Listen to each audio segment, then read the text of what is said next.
কিচিরমিচির শব্দে সুন্দর করে বাচ্চাগুলো একজন আরেকজনের গায়ের সঙ্গে আঁটোসাঁটো হয়ে উষ্ণতা বা নেওয়ার চেষ্টা করছে। আসলে এখানে মা মুরগি নেই, মা মুরগি খামারে থাকে না।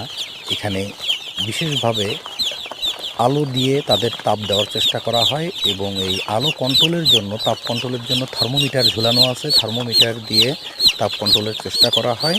কিছু কিছু ক্ষেত্রে অনুমান করেও বোঝা যায় তাপ। অভিজ্ঞ খামারিরা তা পারেন। এখানে দেখতে পাচ্ছেন সুন্দর করে বাচ্চাগুলোকে সুন্দর বিছানা বিছিয়ে পত্রিকার কাগজ দিয়ে বিছানা করে তাদেরকে রাখা হয়েছে। বুডার দিয়ে সুন্দর করে তাপ দেওয়া হচ্ছে। চিক গার্ড দিয়ে তাদেরকে আটকে রাখার চেষ্টা করা হয়েছে, চারদিক দিয়ে গোল করে ঘেরা দিয়ে, এবং বুডার উঠানামার জন্য দড়ি সুন্দর করে ব্যবহার করা হচ্ছে। খামারে দেখতে পাচ্ছেন অনেকগুলো বুডার, অনেকগুলো ছোট ছোট মুরগির বাচ্চা, একদিন বয়সের বাচ্চা এখানে লালন পালনের জন্য রাখা হয়েছে। খামারের উপরে দেখতে পাচ্ছেন চালের ছাউনি।